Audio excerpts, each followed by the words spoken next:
Hello बच्चों, आइए प्रश्न को देखते हैं। प्रश्न दिया गया में मान लीजिए कि समुच्चय 1 2 3 4 में r बराबर 1 2 2 2 1 1 4 4 1 3 3 3 3 2 द्वारा परिभाषित संबंध r है। निम्नलिखित में से सही उत्तर चुनिए। हमें इन चारों में से किसी एक विकल्प का चयन करना है। ए में बोले क्या समतुल्य तथा सममित है किंतु संक्रामक नहीं है, और बी में बोले क्या समतुल्य तथा संक्रामक है किंतु सममित नहीं है, सी में बोले क्या सममित तथा संक्रामक है किंतु समतुल्य नहीं है, और डी में बोले कि आर एक तुल्यता संबंध है। बच्चों, इस प्रश्न की जो हमारी मुख्य अवधारणा वो क्या बनती है? मुख्य अवधारणा हम जानते हैं बच्चों की समतुल्य सममित तथा संक्रामक क्या होता है। समतुल्य में होता है हमारे पास ए संबंध आर में होना चाहिए। अगर ये हमारे संबंध आर में है तो हम क्या कह सकते हैं कि समतुल्य है। तो ये हमारा ए है, ये हमारा किस में है? समुच्चय ए से है।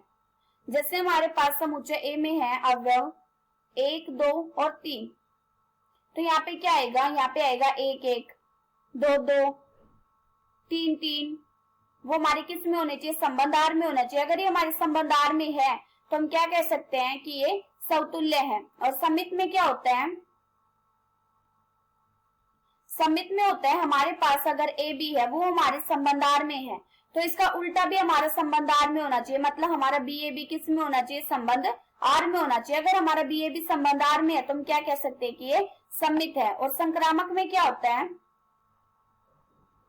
संक्रामक में होता है अगर हमारे पास ए बी है और बी सी है, ये दोनों हमारे संबंध आर में है, तो हमारे पहले और आखिरी में भी संबंध होना चाहिए। मतलब हमारा ए सी बी किस में होना चाहिए? संबंध आर में होना चाहिए। अगर हमारा ए सी बी संबंध आर में है तो हम क्या कह सकते हैं कि संक्रामक है। अब ये देखो हमें क्या बोला है, हमें समुच्चय दे रखा है और क्या दे रखा है? संबंध दे रखा है। हमें ए, इसको मान लेते हैं ए समुच्चय। इसमें हमें दे रखे हैं अवयव 1 2 3 और 4, 1 2 3 और 4, और इसमें हमें संबंध दे रखा है आर। उसमें हमें अवयव दे रखे हैं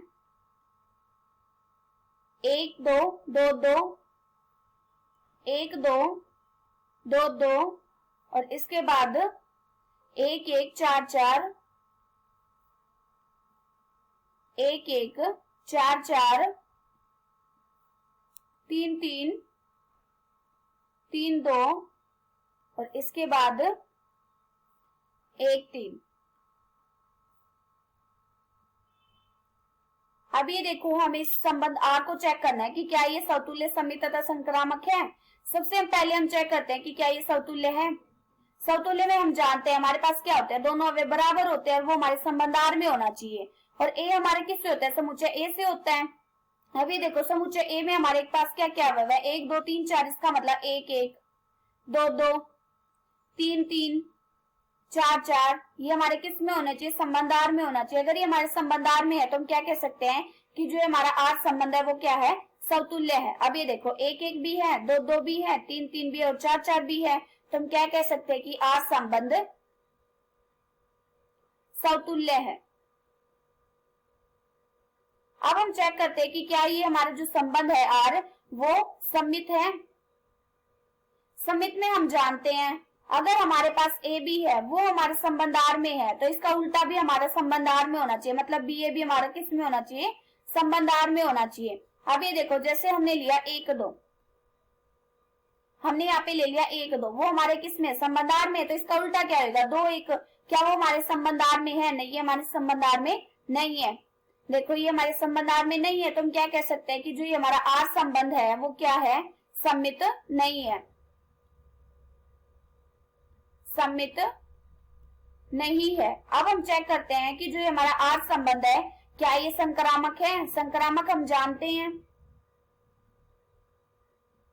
संक्रामक में होता है अगर हमारे पास ए बी है वो हमारे संबंध आर में है और बी सी है वो भी हमारे संबंध आर में है, तो इसका पहले और आखिरी में भी संबंध होना चाहिए। मतलब हमारा ए सी बी किस में होना चाहिए? संबंध आर में होना चाहिए। अब ये देखो जैसे हमारे पास 1 2 है वो हमारे संबंध आर में है और 2 2 है वो भी हमारे संबंध आर में है, तो इसका पहले और आखिरी में क्या संबंध बना? 1 2, वो हमारे संबंध आर में है।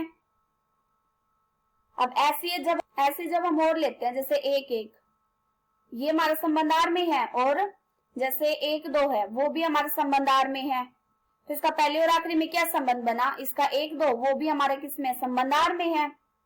और ऐसे जब हम और लेते हैं, हमने लिया 1 1 और 1 3, 1 और 3। अब ये देखो, ये हमारे संबंध आर में है और ये भी हमारे संबंध आर में है, तो इसमें क्या संबंध बना, 1 3, ये भी हमारे किसमें है, संबंध आर में है। अब ऐसे जब हम और लेते हैं तो इसमें देखो, हमने लिया जैसे यहाँ पे 1 3 और 3 3, तो इसमें देखा जब हमने संबंध, तो इसका पहले और आखिरी के साथ क्या संबंध हुआ, जैसे हमने लिया 1 3 और 3 3, ये भी हमारे संबंध आर में है और ये भी हमारे संबंध आर में है, तो इसका पहले और आखिरी के साथ क्या संबंध बना, 1 3, ये भी हमारे संबंध आर में है। और ऐसे ही जब हम लेते हैं 3 3 और 3 2, ये भी देखो, ये भी हमारे संबंध आर में है और ये भी हमारे संबंध आर में है, तो इसका पहले और आखिरी के साथ क्या संबंध हुआ हमारा, 3 2, ये भी हमारे किस में है, संबंध आर में है। और अगर हम और चेक करें तो इसमें देखो 1 3 और 3 2, ये भी हमारे संबंध आर में है और ये भी हमारे संबंध आर में है, तो इसके साथ पहले और आखिरी के साथ क्या संबंध बना, इसका 1 और 2, ये भी हमारे किसमें संबंध आर में है।